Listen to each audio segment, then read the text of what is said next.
வந்துட்டு ஈசரி பாட்டி மாதிரி ரொம்ப பூமரம் இல்லாமல் மருமகளுக்கு வந்துட்டு ஒரு சில ஃப்ரீடம்லாம் வந்துட்டு கொடுக்குறாங்கன்னு நினைக்கிறவங்க வீடியோக்கு லைக் பண்ணி தருவீங்க. இனி வரக்கூடிய எபிசோடில் வந்துட்டு பார்த்தீங்க அப்படின்னா பாக்கியா கிட்ட வந்துட்டு நம்ம பார் கடை ஓனர் வந்துட்டு மிரட்டிட்டு போகிறாங்க. நீங்கள் வந்துட்டு கம்ப்ளைண்ட் பண்ணதுனால தான் வந்துட்டு கடையை வந்துட்டு ஓப்பன் பண்ணக்கூடாதுன்னு சொல்லிட்டாங்க. நீங்கள் வந்துட்டு ஆரம்பத்தில் வாயை வச்சிங்க, அதே மாதிரி வந்துட்டு ஆகிப்போச்சு.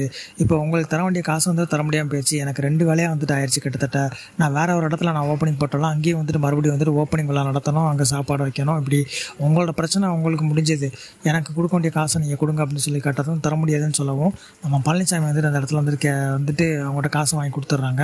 ஆனால் இதுக்கு பின்னாடி வந்துட்டு நம்ம பழனிசாமி இருப்பாங்களா அப்படின்னு சொல்லிட்டு பாக்கியாவுக்கு வந்துட்டு டவுட் இருக்குது. பாக்கியா வந்துட்டு பார்த்திங்க அப்படின்னா முன்னாடி சொல்லியிருப்பாங்க இந்த இடத்துல பார் வர்றது நல்லது இல்லை அப்படின்னு வந்துட்டு சொன்னதும் பழனிசாமி வந்துட்டு அதை சீரியஸாக வந்துட்டு எடுத்துக்கிட்டு பார்த்தீங்க அப்படின்னா இந்த இடத்துல கடை வரக்கூடாது அப்படின்னே வந்துட்டு பிளான் பண்ணி தான் வந்துட்டு கம்ப்ளைண்ட் பண்ணி இந்த இடத்துல வந்துட்டு கடை வரக்கூடாதுன்னு முடிவு பண்ணியிருக்கிறாங்க. உங்களோட கருத்துக்கள் எதுவாக இருந்தாலும் மறக்காம கான்பாஸ் சொல்லி பண்ணிட்டு அடுத்த ஒரு ப்ரோமோ அப்டேட்டை தெரிஞ்சுக்கப்பவே சப்ஸ்கிரைப் பண்ணுங்கள்.